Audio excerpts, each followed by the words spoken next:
The Adani Group is accused of fraudulent behavior, overvaluing public companies, violating laws, and engaging in insider trading, raising concerns about their financial stability and transparency. Welcome to Financial Fortune. Leave a comment down below on your reactions to Adani Group. Shares of Adani Group companies are continuing to face backlash after a report from Hindenburg Research accused the company of an accounting fraud scheme. The short seller is doubling down on its take despite Adani's 413-page response disputing the claim. And I just exchanged a text this morning with the Hindenburg folks. Nathan Anderson, his team does really top work here, and I would quantify his work on Adani as very much fitting in that.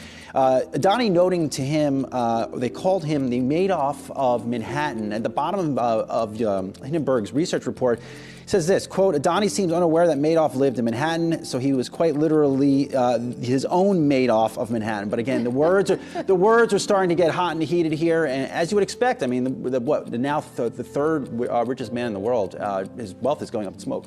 Yeah, I mean, we now have seen more than $60 billion in value wiped off of his various companies here that are under this umbrella. One of the other things that Adani came back with in that more than 400-page report was sort of painting this as an attack on India.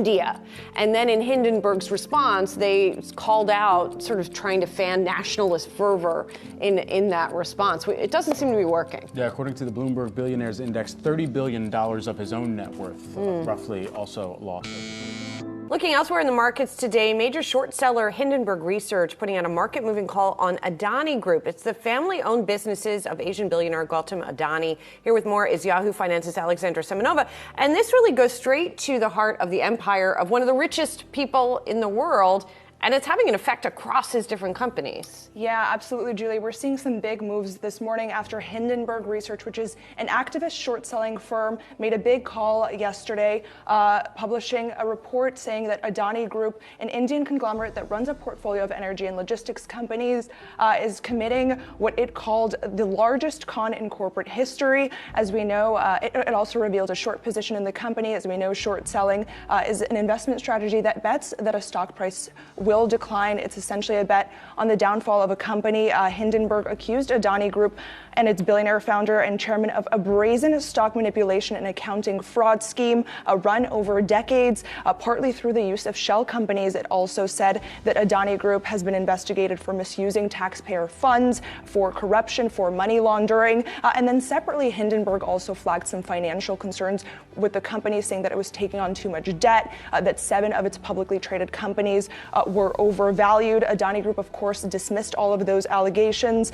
calling them baseless, calling them a malicious combination of selective misinformation and stale, baseless, and discredited allegations. Whether Hindenburg Research is right or not, we're seeing that call wipe out about $12 billion off of Adani's market value this morning. So we'll see what happens with that. And it is interesting, that reaction, Alexandra. Hindenburg is not some bucket shop, one person running it. They've made some big calls in the past. Exactly. So investors have good reason to believe that Hindenburg is right here. This is a highly respected firm whose track record has been correct so far. The firm is fairly young. It was founded in 2017, but even in its short tenure, it's already established its reputation by being correct on its call on Nikola, leveling big allegations of fraud with that company and then being right. We saw the SEC use Hindenburg's research on Nikola in its trial against Trevor Milton, and it's also made some other successful calls on SPACs and crypto companies. And now, short sellers obviously have a bad reputation. There's this notion that you're betting, on someone else's failure. However, some of the biggest instances of corporate fraud in history have started because someone had a short position in a company. So they also have a role in protecting investors sometimes by exposing fraud. And, if these allegations turn out to be correct, it will obviously be very consequential. This is the biggest company in India. Good point. Alexandra Semenova, thanks so much. Appreciate it. Hindenburg Research alleges in a stunning 32,000-word report that the Adani Group has been engaged in a decades-long scheme of stock manipulation and accounting fraud designed to enrich themselves, the Adani principals, at the expense of outside shareholders. Since Hindenburg's report, the Adani Group has lost over $100 billion in market value, a stunning collapse over a period of just 8 or 9 days. Some of the key allegations made by Hindenburg are: 1, that Adani has enlisted a vast network of allies and offshore proxies to hold stock in his publicly listed companies.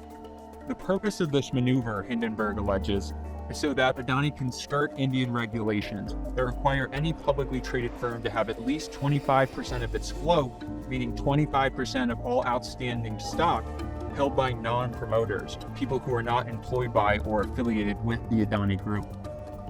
Hindenburg homed in on Vinod Adani, his brother, who specifically manages a labyrinth of offshore shell entities, many of them registered in Mauritius. Secondly, Hindenburg alleges that the Adani Group uses offshore entities and proxies to move money around between the Adani Group's various subsidiaries. Hindenburg alleges the purpose of this is to misconstrue the actual state of the various Adani companies' finances. Now, Hindenburg presented several examples of offshore shells sending money through onshore private Adani companies onto the listed public companies, seemingly for the purpose, according to Hindenburg, of engineering Adani's accounting, such as bolstering its reported profit and cash flows, and cushioning its capital balances, and essentially making these entities seem more creditworthy than they actually are, which is a key part of how Adani has grown, is by issuing vast amounts of debt. It has about $20 billion in net debt. The Adani Group has denied Hindenburg's report, calling it a malicious combination of selective misinformation and concealed fact. Adani has also said that its financial practices and intercompany dealings are in line with applicable accounting standards and applicable law. I think in the US and Europe, the reaction was by and large one of shock. Investors and business people have been aware of the Adani Group and of its meteoric rise over the last few years, but most were ignorant to some of the accounting irregularities, extreme debt loads, and other questionable corporate governance matters that were bubbling under the surface. In India, meanwhile, the Hindenburg allegations were shocking but less surprising. That's because India's Securities and Exchange Board, its main financial regulator, has investigated companies under the Adani Group umbrella previously. Those investigations did not find evidence of any wrongdoing. What's been most pronounced in India is the diverging opinion among the broader public. On the one hand, there are those who identify with the Adani Group's embrace of Prime Minister Narendra Modi and Indian nationalism, a theme that the Adani Group has turned to during this difficult period. But there are plenty of others, such as members of the media, intellectuals, lawyers, the like, who have been criticizing the Adani Group and its business practices for a while now. They're using the Hindenburg allegations and the international attention those allegations have drawn to press for action from India's financial regulator. Adani has cultivated allies, not just at home, but also abroad. We saw this on display just last week, when one of his companies, Adani Enterprises, was trying to push through a $2.5 billion stock sale.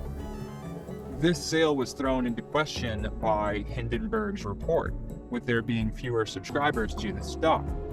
But we saw Abu Dhabi come to the rescue with a $400 million injection of capital on January 31st. This ultimately wasn't enough to prevent the collapse of the stock sale, which the Adani Group abruptly and somewhat mysteriously canceled the following day. But also last week we saw Gautam Adani in Israel, shaking hands with Prime Minister Benjamin Netanyahu for the ceremonial signing of the Adani Group's takeover of the Haifa port, Israel's largest port. So just due to the sheer size and scale of the Adani Group's enterprise, it does have allies abroad whose goodwill and whose financial clout might prove dire for the Adani Group in the days ahead.